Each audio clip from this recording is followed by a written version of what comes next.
Salut les Toukimontiens, aujourd'hui j'ai eu la chance de tester la Galaxy Watch 4 qui est ici de chez Samsung et on va aller voir ensemble, il y a tellement de choses à vous dire, allez passons au déballage. Comme à son habitude, Samsung nous propose une boîte simple, sobre, blanche, elle est plutôt jolie, discrète, tout dans la longueur. À l'intérieur on va retrouver simplement la montre qui a l'air magnifique et juste en dessous du couvercle on va retrouver tout simplement la notice, la garantie. Et de l'autre côté on va retrouver simplement le fil de chargement. Voilà, on a fait le tour, c'était tout simple, on passe au test. Faut dire que cette montre n'est pas forcément adaptée aux petits poignets parce que les bracelets ont tendance à virer droit. On a beau essayer de les tordre, ça ne tournera pas complètement et je pense clairement que ceux qui ont vraiment des poignets fins, ça risque d'être gênant. Vous ne pourrez pas serrer la montre complètement ou alors il faudra carrément changer de bracelet. Sur les gros poignets, il faut dire que c'est plus confortable. Ça rend un petit peu mieux et c'est pas mal. C'est quand même une montre très simple à utiliser. Tu balayeras par la gauche pour avoir tes notifications. Tu balayeras sur la droite pour aller dans tes raccourcis que tu auras réglés sur l'application. C'est vrai que tu peux personnaliser tout ça. Sur le haut, tu vas tomber directement sur les paramètres. Pareil, c'est tout paramétrable. Tu pourras trouver ce que tu veux et mettre dans l'ordre que tu veux. Et sur le bas, on va tomber directement sur le menu qui est aussi paramétrable, donc configurable, personnalisable, ce que tu veux. Sache que tout est possible. Ce que j'aime beaucoup, c'est l'application sur l'icône de haut. Tu vas retrouver en fait toutes tes applications utilisées récemment. C'est un peu comme un smartphone. Les fonds de tâches, tu pourras choisir ce que tu as utilisé récemment et en même temps tout est passé si tu veux libérer de la mémoire. Sur le côté, tu as deux boutons de contrôle. Si tu restes appuyé sur le bouton du bas, en fait, ça va t'activer Google Pay, ce qui permettra de payer au magasin en sans contact. En appuyant longtemps sur le bouton du haut, et là, ça va activer Bixi. Comment dit-on bonjour en portugais? Olá. Rappelle-moi de m'épiler les jambes à 17 h. J'ai enregistré le rappel. Appelle ma vie.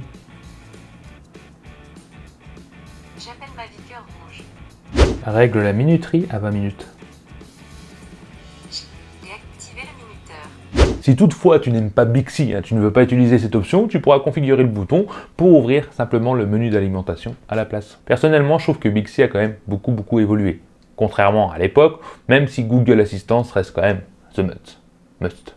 Tu peux aussi cliquer deux fois sur le bouton et activer ton application préférée. Personnellement, j'ai choisi Spotify pour accéder à la musique plus rapidement et écouter la musique que j'aime via mes écouteurs. Ah oui, parce qu'en fait, tu peux les connecter directement à la montre en Bluetooth et tu peux aussi contrôler directement via tes écouteurs selon l'option qu'ils possèdent la musique, zapper suivant précédent, etc. Et ça fonctionne vraiment parfaitement. Comme un smartphone, c'est réactif, c'est fluide, c'est vraiment agréable à utiliser. Il faut dire que la montre est quand même sacrément rapide grâce à Wear OS qui est dedans. Et clairement, je pense que c'est une bonne idée d'avoir mis ce système Google. Et franchement, chacun va y trouver son bonheur. Que ce soit Google Fit, que ce soit Google Pay ou que ce soit Google Maps, qui est vraiment excellent, que tu vas lancer sur ton smartphone et qui va transmettre directement les informations à la montre. Que ce soit la carte, les informations, tourner à gauche, à droite, etc. C'est tout simplement parfait. L'application message de Google est aussi excellente, avec la possibilité d'écrire les messages directement, d'écrire des lettres sur ton écran pour écrire ton message. Bon, personnellement, c'est vrai que j'ai pas trop assuré là-dessus, je suis pas très fort pour ça, mais tu peux aussi énoncer le texte que tu veux envoyer et vraiment ça marche du feu de Dieu. C'est excellent, ça marche très bien et ça aide beaucoup. Ça devient vraiment très simple à écrire, faut l'avouer.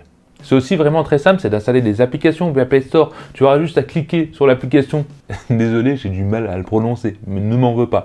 Galaxy Rebel. Et en fait, en cliquant dessus, tu trouveras tout simplement toutes les applications compatibles avec ta montre. Et il faut dire que tu as quand même du choix, tu as de quoi faire. Ce que j'aime beaucoup aussi sur cette montre, c'est d'ailleurs pour ça que je l'ai choisi, c'est de pouvoir appeler avec. Il suffit de secouer la montre 2 fois de haut en bas pour décrocher si on t'appelle et de la tourner 2 fois si tu veux bien sûr rejeter l'appel. Et clairement, ça fonctionne très bien. Bon, même si le son de la montre n'est pas extraordinaire, c'est pas un truc de ouf non plus quand tu es au téléphone, sache que c'est assez fort pour communiquer et surtout le micro est de très bonne qualité, donc l'interlocuteur va t'entendre très bien et c'est vraiment agréable. Je l'utilise tout le temps. Si l'autonomie est vraiment importante pour toi, sache que c'est possible de la rallonger pour obtenir plus d'une journée. Il faudra en premier lieu désactiver le Always On Display et enlever bien sûr la détection du rythme cardiaque automatique et passer en manuel pour obtenir environ 35 heures en utilisation standard.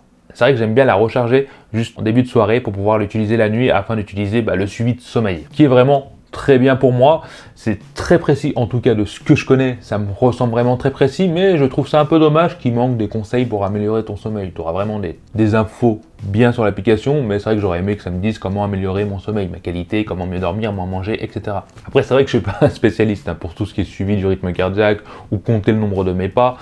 Malheureusement, il y a Il y a une option qui m'a déplu parce qu'on peut utiliser la pression artérielle sur la montre. Mais de ce que j'ai compris, je ne suis pas sûr de moi, il faut avoir un smartphone Samsung pour utiliser une application Samsung. Et oui, ça utilise une application Samsung qui va suivre ta pression artérielle. Et vu que je n'ai pas de smartphone Samsung, je n'ai pas pu l'utiliser. Alors j'aime pas trop cette discrimination et j'aurais aimé que tu me dises ce que tu en penses dans les commentaires en dessous, si toi tu trouves ça normal ou non. Vas-y, lâche-toi. Après, une option qui est quand même sympathique, c'est la mesure de ta composition corporelle. Et en fait, ça va tout simplement mesurer ta composition musculaire et la graisse, qui prend largement le dessus sur moi. Après avoir vu ça, c'est clair que j'étais complètement motivé pendant 10 minutes à aller faire du sport, juste avant d'aller m'asseoir sur mon canapé avec un paquet de chips à regarder une série. Ça reste des chiffres à prendre à la légère, ça doit te servir juste de base de motivation pour aller faire de l'exercice. Il faut dire qu'il y a pas mal de choix, que ce soit Google Fit ou Samsung Hilt, désolé je le prononce mal, il y en aura pour tous les goûts afin de suivre un exercice d'entraînement. Pour moi, les deux applications sont très bien. Ça te permettra de suivre directement sur l'écran de ta montre ton activité, enfin tu auras les informations essentielles quand tu feras du sport. Tu peux aussi programmer la musique en même temps. Sache que tu peux enregistrer de la musique directement sur ta montre. Il y a 16 Go de stockage. Bon, avec toutes les applications utilisées, etc., il reste plutôt 8 Go. Mais voilà, tu peux enregistrer la musique directement dessus et partir faire du sport à l'extérieur sans prendre ton smartphone. Personnellement, j'ai préféré utiliser l'application Samsung que je trouve plus simple et plus détaillée. Je l'ai utilisé pour aller faire quelques randonnées. Bon, sur l'application, tu as tout le détail, le GPS est très précis, tu as vraiment tout ce qu'il faut. Pour moi, il y en a même trop, mais c'était très bien. C'est plus intuitif et plus facile d'accès sur la montre. Si je vais faire une conclusion, faut dire que j'aime grandement cette Galaxy Watch 4. Au niveau des notifications, ça t'affiche les photos, ça t'affiche les contacts, que ce soit sur Gmail, etc. Avec une photo, c'est vraiment excellent, c'est extrêmement fluide. C'est vrai qu'on a une montre carrément complète. On a un tarif plutôt abordable, entre guillemets, on est à 300 € pour l'instant à la sortie. Franchement, après l'avoir utilisé, je comprends pourquoi il faut mettre 300 € dans cette montre. On lui trouvera quand même des défauts, c'est sur la longévité de la batterie. Oui, moi qui suis habitué à tenir 14 jours, voire 45 jours, tenir un jour, ça fait mal, mais on n'est pas du tout sur la même gamme et sur la même capacité de montre. C'est un truc à part, c'est vraiment ouf. Et cette histoire d'application compatible juste sur les smartphones Samsung pour la tension artérielle, dites-moi en commentaire si je me trompe, si c'est pas forcément pour ça et c'est juste pas compatible en France. Mais en tout cas, je trouve ça vraiment très chiant. Comme toujours, je vous remercie d'avoir suivi la vidéo jusqu'à là. N'hésitez pas à mettre le pouce bleu si ça vous plaît. Et je vous dis à la prochaine les Tukiwentiens. Bye. Allez, à vous, t'as aimé la vidéo. Lâche-moi un petit commentaire en dessous pour me dire ce que t'en penses. Abonne-toi, sinon tu seras marabouté par les yeux de Tukiwentiens toute ta vie. Viens vite me rejoindre sur les réseaux sociaux et mate ma dernière vidéo juste ici. Allez, je compte sur toi pour la prochaine vidéo. Bye bye.